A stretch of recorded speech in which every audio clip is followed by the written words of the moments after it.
இந்த செய்தியை உங்களுக்காக வழங்குவது யூரோ குரூப் மலேசியா.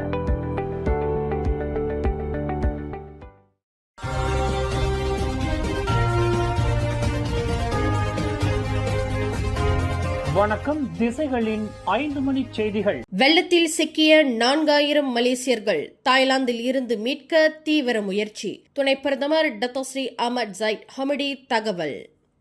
தாய்லாந்தின் ஹட்ஹாயில் ஏற்பட்ட திடீர் வெள்ளப்பெருக்கால் சுமார் 4000 மலேசிய பயணிகள் சிக்கியுள்ளதாகவும் இவர்களை மீட்கும் நடவடிக்கைகளை மலேசிய அரசு முடுக்கிவிட்டுள்ளதாகவும் துணை பிரதமர் டத்தோஸ்ரீ அஹ்மத் ஜைட் ஹமிடி தெரிவித்துள்ளார். அங்குள்ள மலேசிய தூதரகம் மூலம் நிலைமை உன்னிப்பாக கண்காணிக்கப்பட்டு வருவதாகவும் 40 ஆசிரியர்கள், மாணவர்கள் உட்பட சிக்கி தவிப்பவர்களை விரைவாக நாட்டுக்கு கொண்டுவர ஒருங்கிணைப்பு பணிகள் தீவிரப்படுத்தப்பட்டுள்ளதாகவும் அவர் கூறினார். இதற்கிடையில் வடகிழக்கு பருவமழையை எதிர்கொள்ள தேசிய அளவில் பேரிடர் மேலாண்மை குழுக்கள் நவம்பர் 13 முதல் தயார் நிலையில் உள்ளன என்றும் அதி கனமழைக்கான எச்சரிக்கை 3 நாட்களுக்கு முன்னதாகவே வெளியிடப்படும் என்றும் அவர் குறிப்பிட்டார். கிளாந்தான், தெலங்கானு, பஹாங், பெர்லிஸ் உள்ளிட்ட மாநிலங்களில் கனமழை நீடிக்கும் என எதிர்பார்க்கப்படுவதால் பொதுமக்கள் பேரிடர் மேலாண்மை குழுவின் தொடக்கக்கட்ட எச்சரிக்கையை பின்பற்றி உயிரிழப்பையும் உடைமை இழப்பையும் தவிர்க்குமாறு ஜைட் ஹமிடி வலியுறுத்தினார். வடகிழக்கு பருவமழை தீவிரமடைந்துள்ள நிலையில் மலேசிய தலைநகர் கோலாலம்பூரில் வெள்ளம் வரக்கூடிய பகுதிகள் கண்டறியப்பட்டுள்ளதாக தகவல் வெளியாகியுள்ளது. பாதிப்படைய வாய்ப்புள்ள பகுதிகளில் தேவையான கருவிகளுடன் மீட்புக் குழுக்கள் தயார் நிலையில் நிறுத்தப்பட்டுள்ளதாக தகவல் தொடர்பு அமைச்சரும் லம்பமந்தாய் நாடாளுமன்ற உறுப்பினருமான டத்து ஃபாமி ஃபாசில் தெரிவித்துள்ளார். அமைச்சரவை கூட்டத்தில் விவாதிக்கப்பட்டபடி மலேசிய ராணுவம், காவற்படை உள்ளிட்ட அனைத்து பாதுகாப்பு அமைப்புகளும் தேசிய அளவில் முழுமையான தயார் நிலையை அடைந்துள்ளன. அண்மையில் ஏற்பட்ட வெள்ள பாதிப்புகளை கருத்தில் கொண்டு பொதுமக்கள் வானிலை எச்சரிக்கைகளை தீவிரமாக கடைபிடிக்க வேண்டும் என்றும், குறிப்பாக பள்ளி விடுமுறையில் சுற்றுலா செல்பவர்கள் மிகுந்த எச்சரிக்கையுடன் இருக்க வேண்டும் என்றும் அவர் கேட்டுக் கொண்டுள்ளார். ஏற்கனவே கிளாந்தான், தெலங்கானு, கெடா, சரவாக் ஆகிய மாநிலங்களில் மட்டும் 2534 பேர் வெள்ளத்தால் பாதிக்கப்பட்டுள்ளனர் என்ற அதிர்ச்சி தகவலும் வெளியாகியுள்ளது குறிப்பிடத்தக்கது. பூப்பந்து விளையாட்டை விட காற்பந்து வளர்ச்சிக்கு அரசாங்கம் அதிக கவனம் செலுத்துவதாக நிலவும் கருத்து சரியல்ல என இளைஞர் விளையாட்டுத்துறை அமைச்சர் ஹனயோ தெரிவித்துள்ளார். இந்த ஆண்டு சமூக விளையாட்டு நிதிக்கு வரப்பெற்ற 2402 விண்ணப்பங்களில் 905 பூப்பந்து தொடர்பானவை என்றும் காற்பந்து சார்ந்து 362 மட்டுமே கிடைக்கப்பெற்றுள்ளதாகவும் அவர் தரவுகளை சுட்டிக்காட்டினார். இது சமூக அளவில் பூப்பந்துக்கான அதிக ஆர்வத்தையும் அதன் செயலூக்கமான ஈடுபாட்டையும் நிரூபிக்கிறது என்று அவர் விளக்கினார். பூப்பந்து நிகழ்வுகளுக்கான மொத்த செலவு 900,000 ரிங்கேட்டாக இருந்த போதிலும் காற்பந்து நிகழ்வுகளுக்கான செலவு 3.6 மில்லியன் ரிங்கேட்டாக உள்ளது. இது பூப்பந்து நிகழ்வுகளை குறைந்த செலவில் அதிகமாக நடத்த முடியும் என்பதை காட்டுவதாக அவர் கூறினார். மேலும் ஒலிம்பிக் போட்டிகளில் எப்போதும் நாட்டிற்கு பதக்கங்களை கொண்டு வரும் பூப்பந்து விளையாட்டின் வளர்ச்சிக்கு அரசாங்கம் தொடர்ந்து ஆதரவளிக்கும் என்றும், வடக்கு பகுதிக்கான பூப்பந்து பயிற்சியகம் அமைக்கும் திட்டத்திற்கு முழு ஒத்துழைப்பு அளிக்கப்படும் என்றும் அவர் உறுதியளித்தார். சபாவின் 17வது மாநில தேர்தலுக்கான தேசிய முன்னணியின் தேர்தல் அறிக்கை RPS 1 என்று பெயரிடப்பட்ட சபா மேம்பாட்டு திட்டம் 1 என்ற பெயரில் நீண்டகால விரிவான பலன்களை மக்களுக்கு அளிக்கும் வகையில் அமைக்கப்பட்டுள்ளதாக அம்னோ உச்சமன்ற குழு உறுப்பினர் டத்தோஸ்ரீ அஹ்மத் மஸ்லான் தெரிவித்துள்ளார். மத்திய அரசாங்கம் செயல்படுத்தும் மலேசிய திட்டங்களைப் போலவே இந்த RPS 1 திட்டமும் ஒரேயொரு தேர்தலுடன் நின்று விடாமல் RPS 2, RPS 3 என தொடர்ச்சியான மேம்பாட்டிற்கு தேசிய முன்னணியின் உறுதிப்பாட்டை காட்டுவதாக அவர் விளக்கினார். இளைஞர்கள், பெண்கள், கிராமங்கள், நகர்ப்புறங்கள் என அனைத்து தரப்பினரையும் உள்ளடக்கியதாகவும் வட்டாரங்களை ஒன்றிணைக்கும் நடைமுறைப்படுத்தக்கூடிய அம்சங்களை கொண்டதாகவும் இந்த தேர்தல் அறிக்கை உள்ளது என்று அவர் குறிப்பிட்டார். இந்த தேர்தலில் தேசிய முன்னணி போட்டியிடும் 45 தொகுதிகளிலும் வெற்றி பெற்று அரசாங்கத்தை அமைக்கும் காந்தமாக திகழும் என்ற நம்பிக்கை உள்ளதாகவும் அஹ்மத் மஸ்லான் தெரிவித்தார்.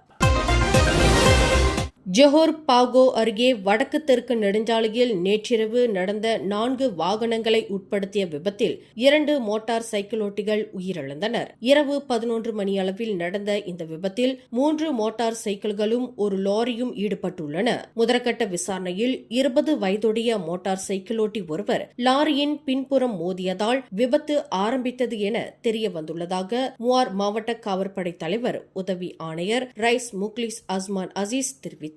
மோதிய வேகத்தில் தூக்கி வீசப்பட்ட மோட்டார் சைக்கிளோட்டி மீது பின்னால் வந்த 2 மோட்டார் சைக்கிள்கள் அடுத்தடுத்து மோதியதில் இரண்டாவது மோட்டார் சைக்கிள் ஓட்டிய 24 வயது இளைஞரும் சம்பவ இடத்திலேயே உயிரிழந்தார். தலையிலும் உடலிலும் பலத்த காயம் அடைந்த இந்த 2 மோட்டார் சைக்கிள் ஓட்டிகளும் சம்பவ இடத்திலேயே மரணம் அடைந்ததாக மருத்துவ குழு உறுதிப்படுத்தியது. விபத்தில் சிக்கிய மற்ற மோட்டார் சைக்கிளோட்டி பலத்த காயங்களுடன் மருத்துவமனையில் சிகிச்சை பெற்று வருகிறார். சுங்கைபசி நெடுஞ்சாலையில் அலட்சியமாகவும் ஆபத்தான முறையிலும் வாகனம் ஓட்டி சமூக ஊடகங்களில் தீவிரமாக பகிரப்பட்ட காணொலியில் இருந்த 32 வயது மதிக்கத்தக்க நபர் காவற்படையின் விசாரணையில் உள்ளார்.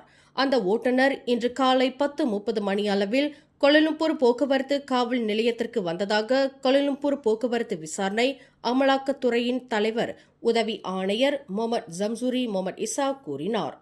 ஓட்டுநரின் கூற்றுப்படி சாலையில் இருந்த பள்ளத்தில் சிக்கியதால் டயர் பஞ்சராகிவிட்டது என்றும் அவருடைய வீடு அருகாமையில் இருந்ததால் அவர் வாகனத்தை ஓட்டி வீட்டிற்கு செல்ல முயன்றதாகவும் தெரிய வந்துள்ளது. இந்த சம்பவம் நேற்று சனிக்கிழமை காலை 8 மணியளவில் நிகழ்ந்ததாகவும் அந்த வாகனத்தை நிறுத்தி மோட்டார் சைக்கிள் ஓட்டுநர் ஒருவர் அவருக்கு அறிவுரை வழங்கியதாகவும் தெரிவிக்கப்பட்டுள்ளது. இந்த வழக்கு சாலை போக்குவரத்து சட்டம் 1987 பிரிவு 42(1) கீழ் விசாரிக்கப்பட்டு வருகிறது. உலுஸ்லாங்கூரில் உள்ள புக்கெட் சந்தோசாவில் 3 உணவகங்களில் எலி எச்சங்கள் கண்டெடுக்கப்பட்டதை தொடர்ந்து அவற்றை உடனடியாக மூடுமாறு உத்தரவிடப்பட்டுள்ளது. உலுஸ்லாங்கூர் நகராட்சி மன்றம் மாவட்ட சுகாதார அலுவலகத்துடன் இணைந்து கடந்த புதன்கிழமை நடத்திய ஓப்ஸ் சூச்சி சோதனையின் போது இந்த சுகாதார குறைபாடுகள் கண்டறியப்பட்டன.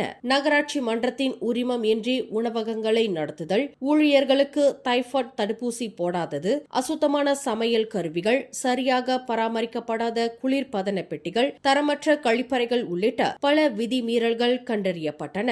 இதனைத் தொடர்ந்து நகராட்சி மன்றம் 6 குற்றச்சீட்டுகளையும் மாவட்ட சுகாதார அலுவலகம் 3 குற்றச்சீட்டுகளையும் வெளியிடப்பட்டு உணவகங்களை முழுமையாக சுத்தப்படுத்த 14 நாட்களுக்கு உடனடியாக மூடுமாறு உத்தரவு பிறப்பிக்கப்பட்டுள்ளது. உணவக உரிமையாளர்கள் சுகாதார தரங்களை உறுதி செய்து பொதுமக்களின் பாதுகாப்பிற்கு முக்கியத்துவம் அளிக்க வேண்டும் என்று உலுஸ்லாங்கூர் நகராட்சி மன்றம் வலியுறுத்தியுள்ளது. ஒரு தொழிற்சாலையில் பணிபுரியும் 59 வயதுடைய பெண் ஊழியர் இல்லாத பரிசு பொட்டல மோசடி கும்பலால் ஏமாற்றப்பட்டு 72,175 ரிங்கெட் பணத்தை இழந்துள்ளார். முகநூல் மூலம் அறிமுகமான ஒரு நபர் அந்த பெண்மணிக்கு 195,000 அமெரிக்க டாலர்கள் அடங்கிய பரிசு பொட்டலம் அனுப்பப்படும் என்று ஆசை வார்த்தை காட்டியுள்ளார். இந்த சலுகையில் ஆர்வம் காட்டிய அந்த பெண் கடந்த வெள்ளி சனிக்கிழமைகளில் தனது சேமிப்பு பணத்தில் இருந்து 12 தவணைகளாக ஒரு வங்கி கணக்கிற்கு 72,175 ரிங்கிட்டை செலுத்தியுள்ளார். குடும்பத்தினருடன் இவ்விவகாரத்தை பற்றி பேசிய பிறகுதான் தான் ஏமாற்றப்பட்டதை உணர்ந்த அந்த பெண் நேற்று முன்தினம் காவற்படையில் புகார் அளித்துள்ளதாக தங்கா மாவட்ட போலீஸ் தலைவர் சூப்பரிண்டென்டென்ட் ரோஸ்லான் முகமது தலீப் தெரிவித்தார். இந்த வழக்கு தண்டனை சட்டத்தின் பிரிவு 420 கீழ் விசாரிக்கப்பட்டு வருகிறது. மேலும் செய்திகளை தெரிந்து கொள்ள கீழே இருக்கும் பெல் பட்டனை அழுத்துங்கள். உங்கள் மகிழ்ச்சியை வெளிப்படுத்த லைக் மற்றும் ஷேர் செய்யுங்கள். தொடர்ந்து திசைகளோடு இணைந்திருக்க சப்ஸ்கிரைப் செய்யுங்கள்.